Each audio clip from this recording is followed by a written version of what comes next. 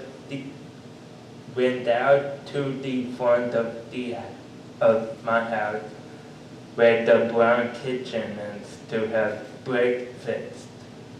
Then I did my daily morning routine of brushing my teeth and got in the car with my dad. Then we headed to Wakefield Middle School. My dad went in with me because I had the IEP meeting, my last IEP meeting of middle school.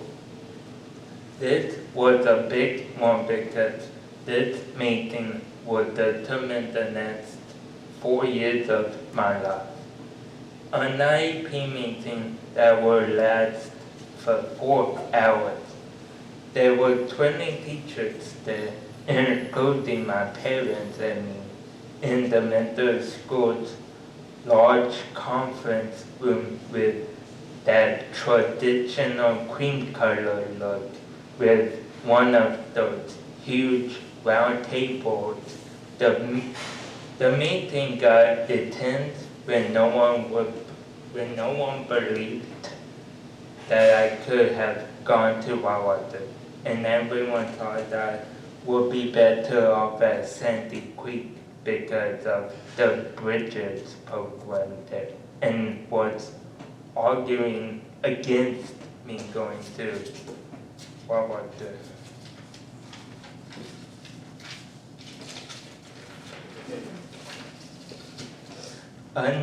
Another reason why I did not want to go to Sandy Creek is because it was 20 minutes from my house, and at the time I would have known no one from there. Plus, all my peers were going to Wakefield. My parents fought for me to go to Wakefield because I really wanted to go there since all my friends were going. Also, the Bridges program over there would have taken 5 years to complete, and I did not want to graduate a year late. Out of all those 20 teachers that did not believe in me, there was one teacher who did, and her name was Ms. Jackson. She became my high school French teacher. Ms. Jackson was the only one in the whole meeting who had faith in me. She said, I believe in him. He can do it. I felt so belittled in that meeting. I was sitting in that boring-ass meeting, thinking to myself, how come none of these adults will let me attend the meeting that I want to attend to? It was like I wasn't good enough for them. My parents were so pissed, frustrated, and crushed that their child may not get to attend the school he wanted to because of his disability. They were so pissed that they looked and sounded like they were going to light up into flames. Ms. Jackson had faith in me and convinced the others to give me a chance and let me attend there, even with my disability. I felt so thrilled that I was going to Wawato after all, and that this random teacher had faith in me and convinced them to let me attend. Ever since then, she has become she has become my friend, and through the years, my favorite teacher in high school. She is the reason why I became social as I am today. If it wasn't for her, I would have ended up at the Sandy Creek in that stupid program.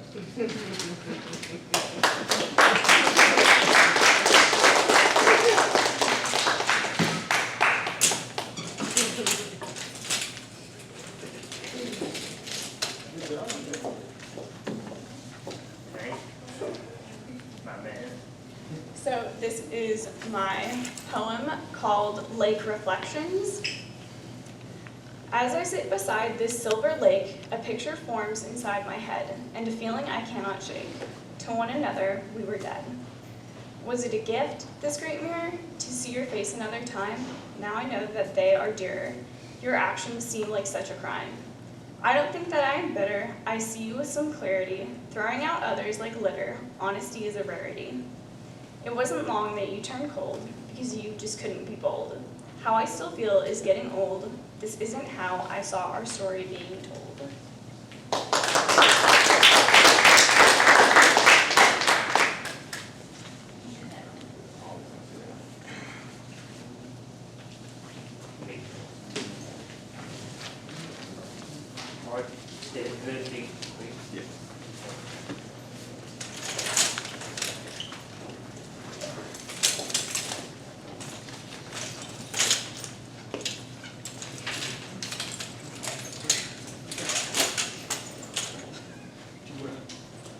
Do you want to put your down? So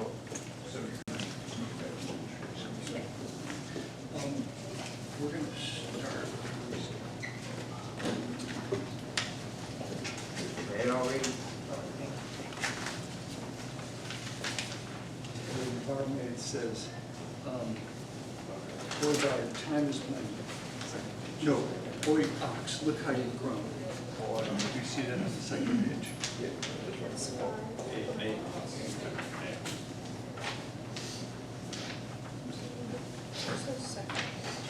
I only have He's got it right here. Page 3. boy. Boy, ox. Boy, ox. Boy, boy. Right there.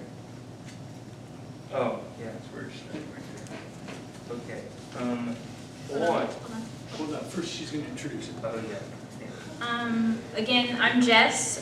This is a drama scene that I wrote called Union in Wakefield. All right, you wanna come around? The setting is a fantasy setting, and Ox, who's played by Ben, is a half orc, half human.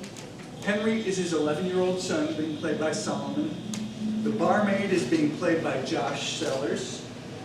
The elf bard, I guess I'll say that. Does the elf have a line? He has a bloodline. Okay, I'll be the elf. And Stephen Caliban is a human gopher of the king, and that is being played by Kate Clooney.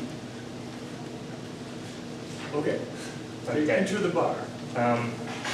Hey, Art, look how you've grown up. So handsome you were just a boy last time I saw you, still hiding behind your mother's leg. Miss Bonnie, it's been quite a while. Wasn't sure if you'd remembered me. As if I'd ever forget Lady Mary's voice. How goes the festival plans? Heard it in the outer lands this year. You're the talk of the town. I've run into a bit of a snag on preparations, I'm afraid. The main event still hasn't shown up as expected last night. Sorry to hear, Oz, but I'm sure you'll have things sorted out by tonight. She pulls out a parchment and quill. Anyway, what can I be getting you? A bit of information is all for now. I'm to meet a man by the name of Stephen Caliban. Do you know of him? Hey, he's a frequent visitor.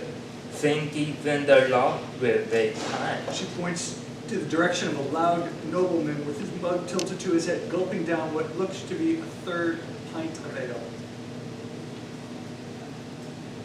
Ox gets up and mumbles under his breath.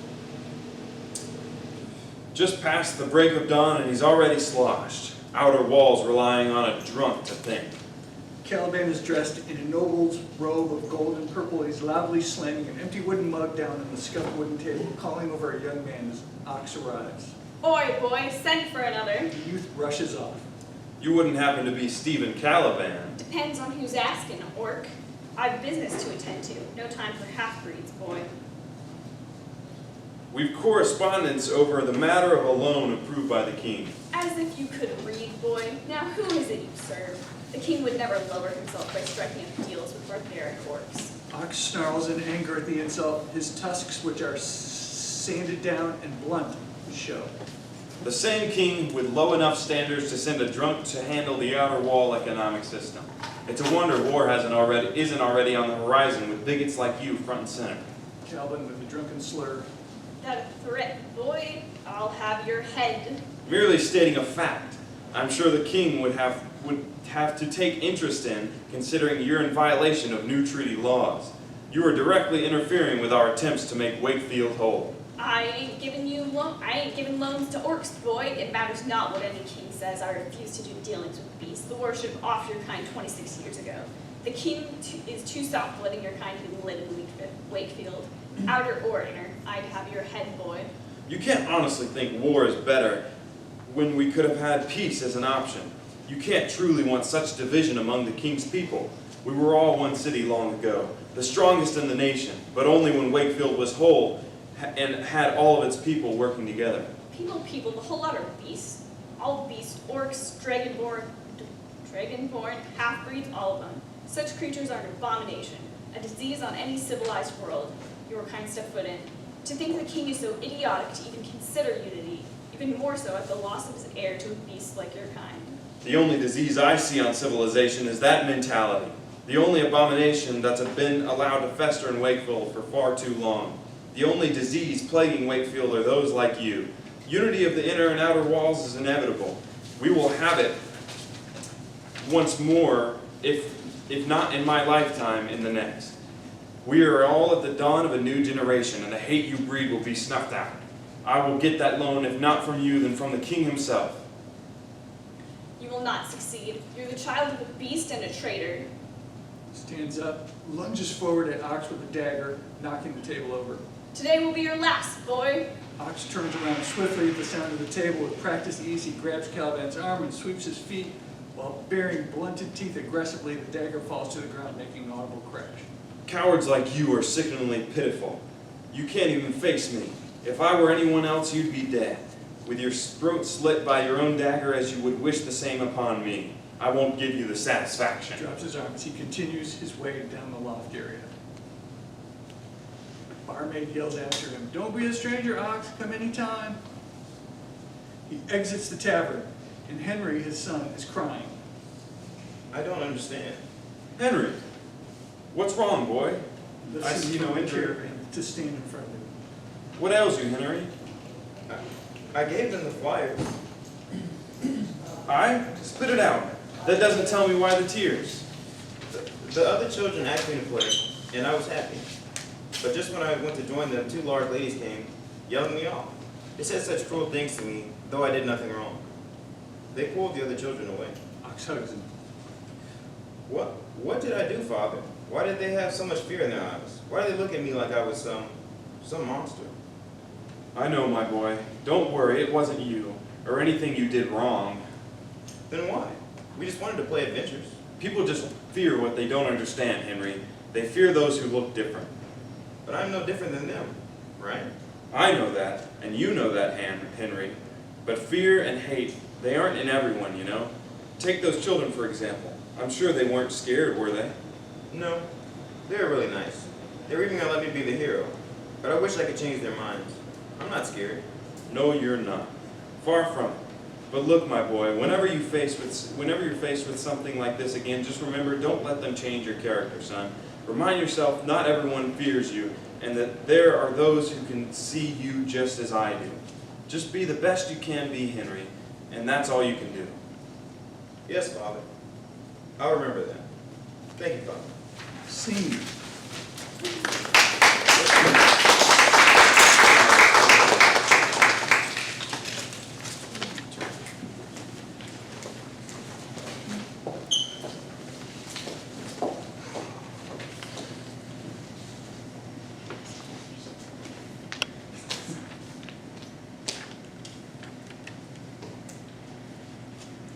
Alrighty, so this is my fake Villanelle poem. It was supposed to be a Villanelle, but then I kind of broke the form, I guess, so it's not really. But it's called Spring's Pink Skies. Every day I encounter a tune that flies, ever so high. It takes the breath from my lungs like a thief in the night. It paints pink skies. People bring new thoughts that surprise, even in disguise, even when spoken in tongues. It's a tune that flies, and through my eyes, paintings appear. They steal the times which were once mine, up rusted rungs I climb to pink-painted skies. Oh, but to think as time flies, through life's ties, binding my lungs as I encounter the tune that flies. And from within my last breath, girls and guys try to spring what's already been sprung. Spring's thief paints pink skies one last time.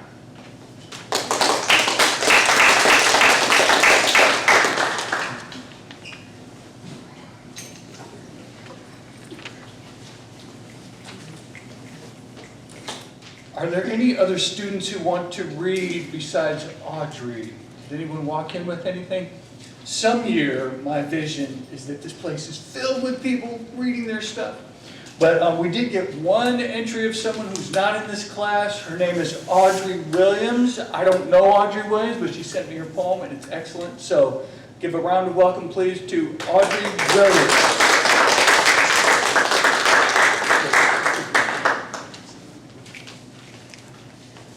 Hello.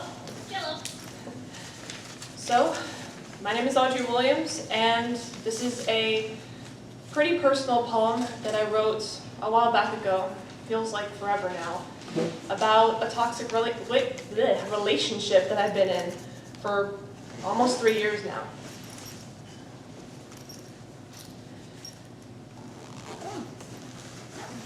You met me in the dark. You tried to cleanse my heart of all the mess obsession made, but that was long ago. You latched onto me quick. You told me I could fix your mind corrupted by disease, but that was long ago. You said I had to stay with you.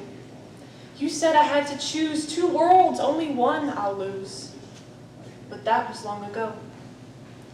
You made me think that I was wrong, to choose the world where I was happy, and then you were gone, but that was long ago. You would haunt me in my dreams. Your words consumed my thoughts, my negativity. You chased me in my sleep. What happened to the girl who loved me? The girl who used to say, "You're the only one for me." Guess that was long ago. I cried into my sheets, paralyzed by fear of you still haunting me. No one to comfort me. Love is all I need. Yet I could never see a sign of hope or even guidance through this agony. You still haunted me in my dreams. Pressure built up in my head. People told me to control these thoughts they didn't understand. I am not as strong as they think I am. I couldn't escape you. I didn't know how I could free myself from your chains. I felt so contained, tried to imagine a better life, tired of hiding from my past. I refused to let this last my lifetime. I'm much better than that. 2 years later, and I feel free. And I can finally see the love I searched for was inside of me. There was goodness from your deceit. I used to be naive. People could tell me anything, and I would never see deceit. But that was long ago.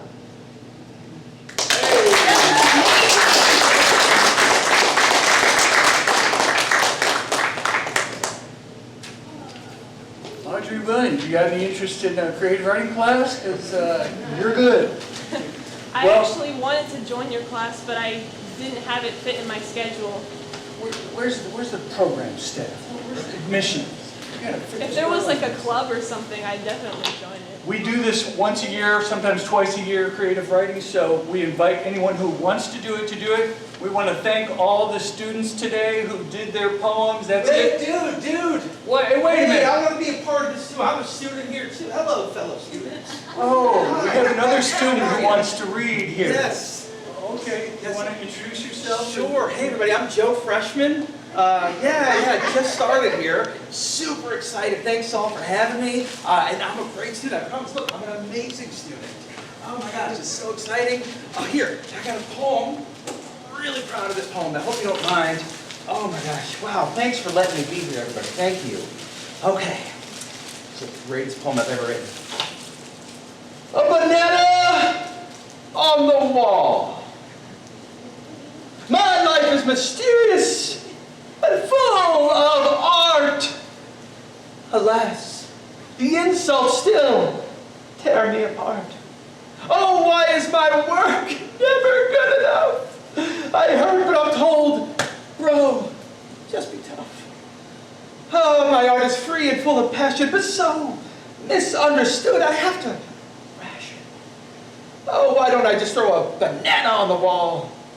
But if I did, would they care at all? Oh, probably not, so I'll just give up. It seems no money has been placed in my cup.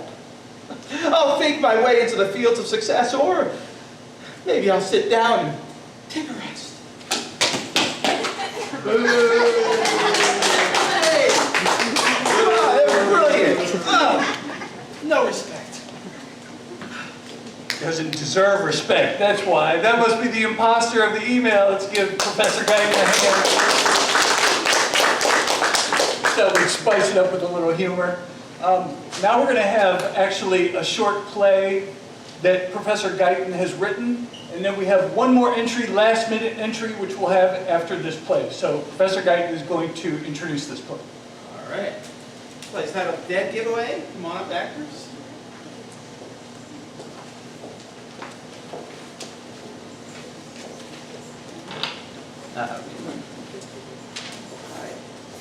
Denise stares at a piece of paper in her hand.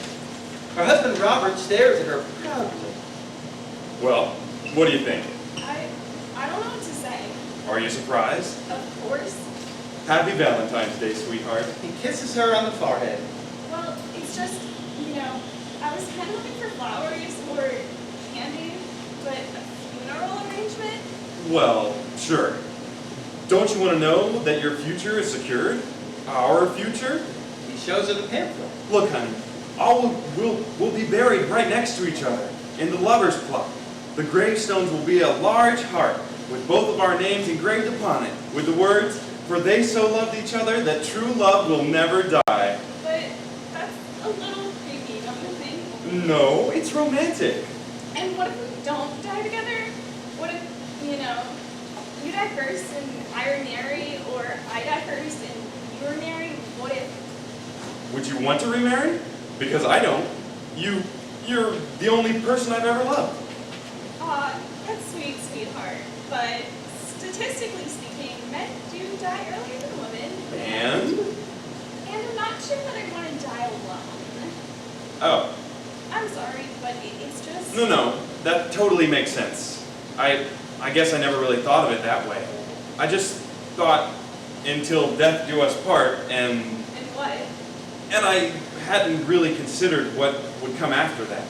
I guess it makes sense that you would move on. Don't take it like that, honey. Don't take it like that, honey. It's not like I want that to happen. It's just, I'm being realistic. Well, listen, what about you? What will you do? Well, statistically speaking, I'll probably be dead. This is true, but if you weren't, If I died first, would you? I don't know.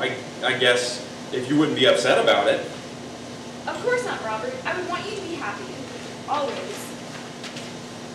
Well, okay then. Yes. In that case, I think I would. In fact, there's this one lady at work I've been talking to. Whoa. Excuse me? Oh, no. I'm not, I mean, we're not talking about her, we're talking about her situation. I'm not, no. She lost her husband a few years ago, and now she's remarried, so we're talking about what that's like, and it never occurred to me to think, like, you know, about us. But now that you bring it up, she does seem really happy. I mean, like, really, really happy. I've never seen her this happy. Okay, let's not get ahead of ourselves here. I mean, not happier per se, just happy. For the first time in a long time, I think, and the more she and I talk about it, the more I realize that maybe there can be life after one of the partners dies. That's right. I'm glad you see it that way, Robert. Tell me again about these statistics. What? Well, you said, you know, statistically speaking, I'll probably be dead. But, you know, are we talking long odds or? Okay, just listen. Whatever you do, just please make sure she's not prettier than me, okay? I don't think I can handle that. But you'll be dead, sweetheart. Yes, but I will hunt you from the grave. Seriously. You have my permission to remarry, but the woman must be a troll. Oh, okay. What about your sister? What? I mean, she's single, she's not... No. Oh no, you will not touch Christine. You will not date Christine. You will not even fantasize about Christine. Or so help me, I will rise up like a phoenix from the ashes and I will cut your balls off. Understand? You will be lying in this coffin next to me so fast it'll make your head spin. Whoa, Jesus. I just figured she was biologically similar to... Don't even finish that sentence. All right, I'm fine. Christine is off the table. I'm just trying to think of women that I know that... Robert, you're not supposed to plan this in advance. I don't have any guys in mind. I just know that if something ever happened to you, I want to marry you again. Not right away.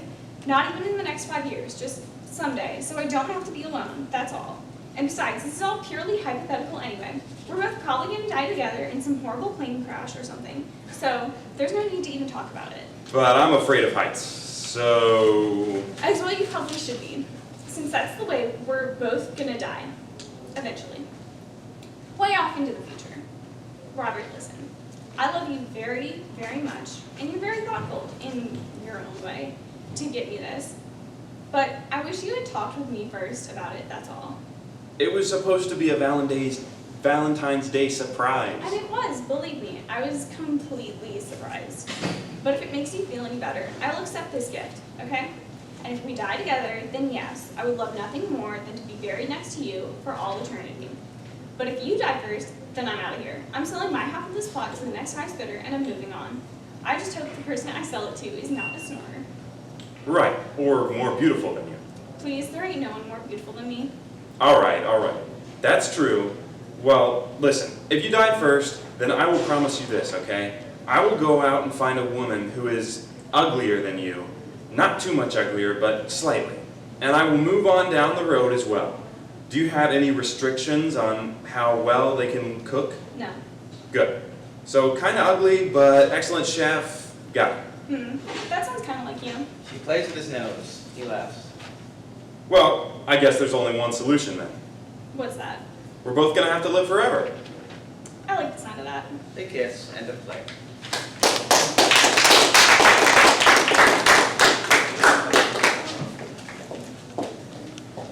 We have one last thing to read, and this is by Dr. Chad Lohman, our success coach. You did find it, right? And it's called The Volunteer Experience.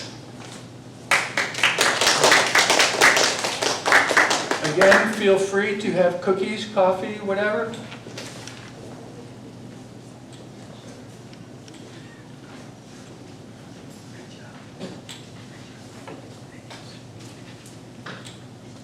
I'm going to apologize because I should have printed this and it's in small print, so I don't have it in my face. But this is something that actually happened to me. I wrote this. This happened in the early 90s, a long time ago. But I wrote this in 2012. for a little magazine. The volunteer experience. I went to what I thought was a local road race because I was a competitive local runner. When I got there, I learned it was an event to support services for people who are blind. You could be a running guide to an athlete who was blind, or you could represent someone who was blind. By the time I signed up, they needed people to represent. I was assigned to represent William. I found William when we talked before the run. He said he was in his late 30s but looked much older. Life had obviously been tough on him. After we spoke, I warmed up and went to the starting line. I won easily, but oddly found myself at the center of the organizers and observers thanking me for coming out to support the event. I found William, who was sitting away from the race course with some friends, and told him we had won. He leapt up from his chair, almost falling, and gave me a big hug, which I was unprepared for, and an emotional voice shared he had never won anything before in his life. He held my elbow as we walked around the area with him introducing me to people of the organization. It was clear to me from their looks they were pleased something good had happened for William. At the award ceremony, he could hear the applause, which admittedly I had taken for granted until then. And William beamed with pride as we were presented with a big trophy. After the ceremony, we stood together as well-wishers congratulated us. When it was time to part, he said what a great day it had been and tried to give me the trophy. I told him it was his. He thanked me, and I received another heartfelt, big hug. I've won many races before and since, but this is still my favorite.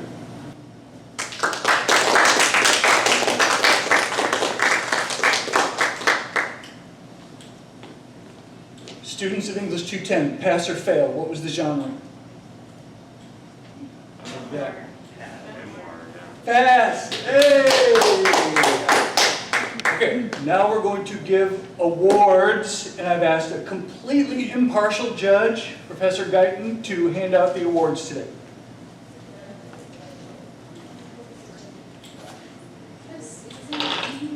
Hello, thank you all. You guys did great. I loved it. Very difficult to make some of the choices, so you got the awards. You want to do the handing out? I'll do the handing out. All right, I'll read them. Okay. So we have 5 categories. So there are 5 students in the class. Actually, Right? 6. So you have one in mind for that one? Okay, I didn't write that one down. Okay. So for our best overall poem, we've got Josh Seller's "Someday I'll Walk." For our best memoir, we're going to go with Where Did I Go by Solomon Grant. For the best overall prose, Another Friend by Kate Clooney. Best drama will be Union and Wakefield by Jess Joseph. And best Villanelle would be Spring Skies by Ben Provis. Kind of a fake award because it's a fake Villanelle, but you know, we're all with it. Thanks, Rick. And best form poem, Audrey Williams. That wraps up our creative reading open mic for this year. Let's give everybody who participated a big hand. Feel free to have refreshments. Good luck in finals. Yes. Great job. Nice work, everybody.